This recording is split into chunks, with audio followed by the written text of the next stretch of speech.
গোপালগঞ্জে ২৫০ শয্যা জেনারেল হাসপাতালের বিভিন্ন অনিয়ম ও দুর্নীতি নিয়ে অভিযান চালায় দুর্নীতি দমন কমিশন দুদক। আজ বৃহস্পতিবার সকালে দুর্নীতি দমন কমিশন গোপালগঞ্জ কার্যালয়ে অভিযান চালায়।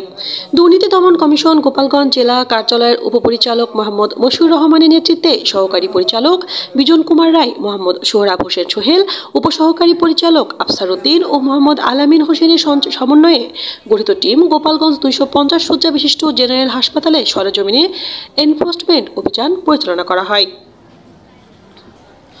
দুর্নীতি দমন কমিশন গোপালগঞ্জ জেলা কার্যালয়ের উপপরিচালক মোহাম্মদ মশিউর রহমান বলেন, আজ সকাল ৯টা থেকে 10টা 30 মিনিট পর্যন্ত 1.5 ঘন্টা গোপনে রোগী সেজে হাসপাতালের বিভিন্ন অনিয়মের ভিডিও ধারণ সহ তথ্য সংগ্রহ করা হয়। এ সময় হাসপাতাল কর্তৃপক্ষ, সেবাগ্রহীতা ও মিডিয়া সহ আউটডোর টিকিট কাউন্টারে তাৎক্ষণিক অভিযান পরিচালনা করে টিকিট বাবদ অতিরিক্ত অর্থ আদায়ের প্রমাণ পাওয়া যায়।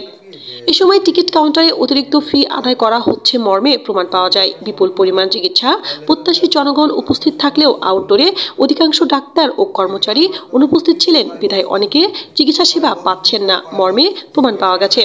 কয়েকজন ডাক্তার বিনা অনুমতিতে কর্মস্থলে অনুপস্থিত ছিলেন মর্মেও তথ্য পাওয়া গেছে। এমআরআই সিটি স্ক্যান মেশিন দীর্ঘ 8 থেকে 10 বছর ধরে অচল রয়েছে। একটি সিন্ডিকেট ইচ্ছাকৃতভাবে মেরামত না করে জনগণকে উচ্চ মূল্যে বেসরকারি হাসপাতাল থেকে সেবা নিতে বাধ্য করছেন মর্মেও জানা যায়। এ বিষয়ে অধিকতর অনুসন্ধান চলমান রয়েছে। এক্স-রে মেশিন এর ফিল্ম না থাকার অজুহাতে দীর্ঘ সময় এক্স-রে করতে না পারায় সাধারণ মানুষ সেবা থেকে বঞ্চিত হচ্ছেন। Store register up to date না রাখার সুযোগে বিভিন্ন অনিয়ম হচ্ছে মর্মে তথ্য পাওয়া গেছে। স্টোরে কম্বল থাকলেও বিতরণ করা হয়নি। শীতের প্রকোপ থাকার পরও স্টোরে রক্ষিত কম্বল বিতরণ না করায় রোগীগণ কষ্ট পাচ্ছেন মর্মে দেখা যায়। সার্টিফিকেট বাণিজ্যে জড়িত হাসপাতালের জমাদ্দার সর্দার সোহেল শেখ ও অফিস সহায়ক কুদ্দুস গাজী সহ আরও কয়েকজনের সিন্ডিকেটের সন্ধান পাওয়া গেছে। ৫,০০০ থেকে ৫০,০০০ নিয়ে পুলিশকে সংক্রান্ত মেডিকেল সনদ বাণিজ্য হচ্ছে মর্মে প্রমাণ পাওয়া গেছে। কয়েকজন ভুক্তভোগীর অভিযোগ তৎক্ষণাৎ কুদ্দুস গাজী স্বীকারও করে নেয়।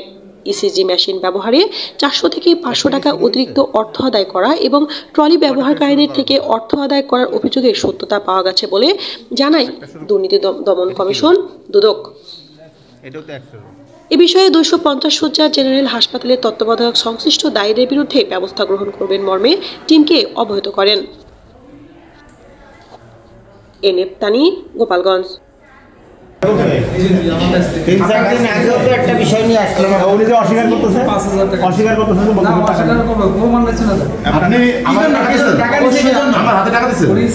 ঠিক করে নিয়ে বসেছে। সভাপতিকে জিজ্ঞেস করেন, সভাপতিকে স্যার আমাদের সভাপতি তো শহীদ আমার কাছ থেকে নিয়ে তো আপনি অর্ডার দিয়েছেন। আমি তো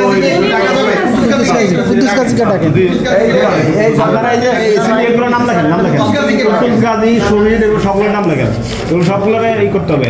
দেখে আনেন তো কুদ্দুসদের আনেন। দেখেন আমি এটা কমপ্লেইন করছি, ডিসি স্যার নিজে সই করছে।